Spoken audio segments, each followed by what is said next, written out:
Alright guys, welcome back to Everything Defensive Carry. Now, this video is not necessarily about defensive carry, but it could be. Okay, I promised a quick video to Chris on hand loading, and I'd just like to say this. Hand loading is like anything else. You get into it what you put out, what you put into it, and safety is on you. Adhere to all the rules and the charge weights that are recommended and things like that before you get started. Before anybody gets started in hand loading, I would recommend that you purchase a manual. Okay, the manual will tell you. You can look up whatever caliber you want to reload. It gives you various types of bullets that are on the market that you can buy, and it'll list different powders that are good for that, and suggested starting weights and maximum loads. So don't exceed those maximum loads, okay? Work up to them.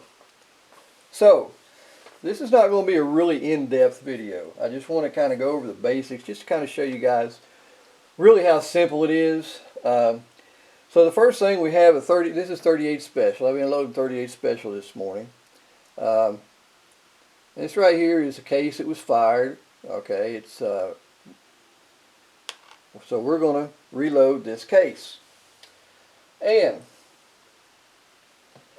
with that said, what we're going to do first is we're going to take a die set. Okay, and this right here is a depriming and resizing die. Now what it does is when you fire a gun, or you fire your ammo, that case is under pressure as it's fired, okay, and it causes that brass to expand. In the case of a revolver, the brass will expand and be stopped by the cylinder, the charge hole, okay, the steel around the charge hole. It won't expand beyond that.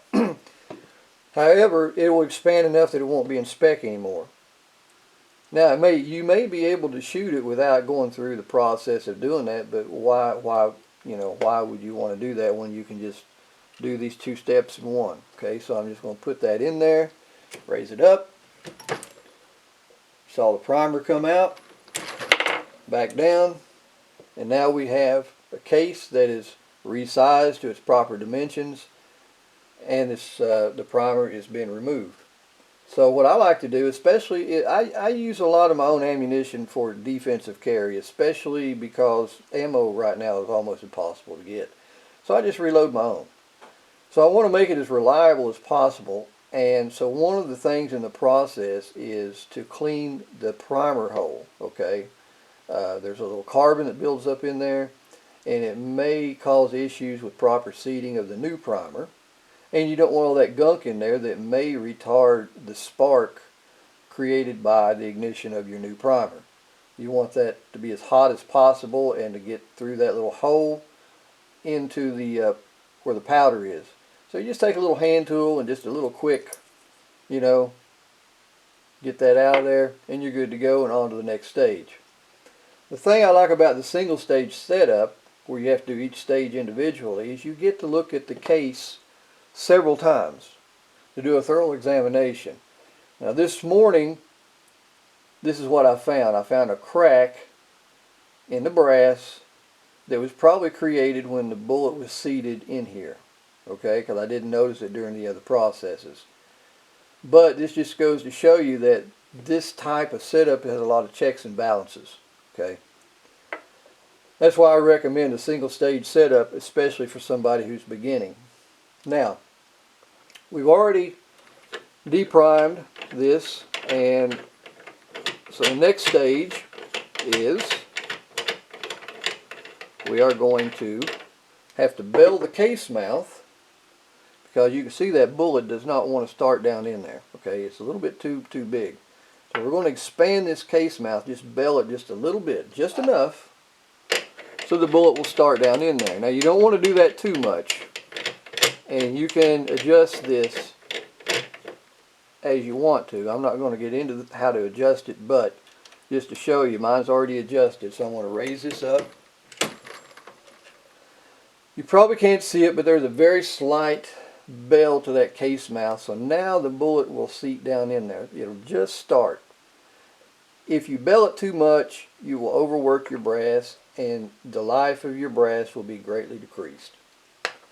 Now, the next step that I do is I have to put a new primer in that sucker. Okay? So,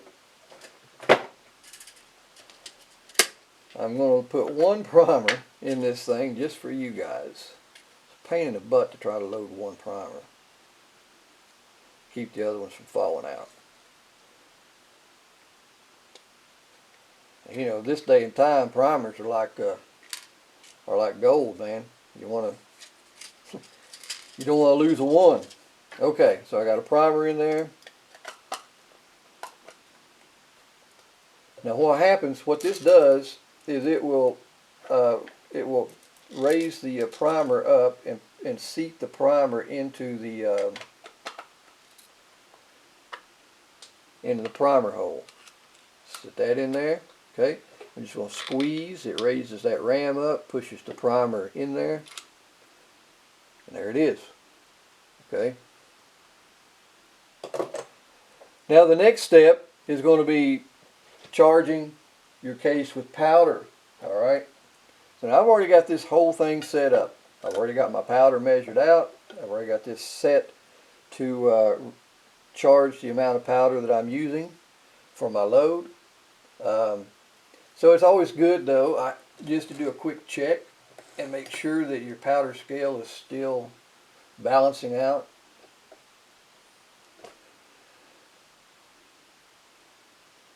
And that's pretty close. That's pretty close. The thing with these types of powder dispensers is if your powder is a little bit big, it doesn't flow well, it may vary just a little bit from charge weight or from charge to charge, which that's not a big deal because this load is it's a medium level load, so I've got some leeway on the upper side. So you can see this is pretty much right on, okay? So we're not going to worry about that. We know we're good to go there. Put the powder back in there. Now I'm going to charge this powder. I'm going to look at the powder to make sure it is in fact charged, which gives me another look at the brass. Okay.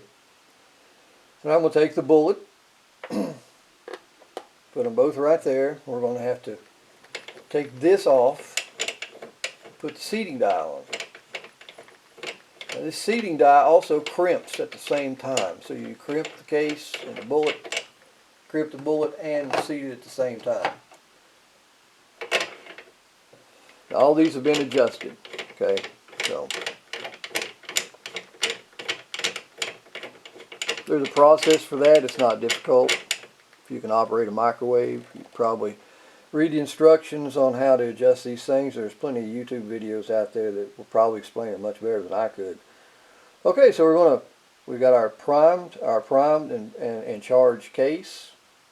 We're going to set our bullet on there. Go raise it up, and voila, we got one round ready to fire. Okay, now this morning I've loaded 150. Didn't take me that long to do. Even doing it with a single stage press, it doesn't really take that long. I find it fun. It's kind of a hobby unto itself for me. To just reload my own ammunition. There's a certain amount of pride that there is where I don't have to depend on the ammo companies to make my ammo for me. But you do have to have plenty of primers and powder on hand because right now they're in shortage too. Luckily I had about 5,000 small primers put back. I've got about 3 pounds of powder that I use. Well, about 4 pounds of powder that I use. So I've got plenty of ammo. The brass will last forever and ever and ever as long as you are not shooting it using high pressure loads. So anyway, that's just a quick overview. You can buy lead bullets, okay, And that's the great thing about revolvers. You don't lose your brass.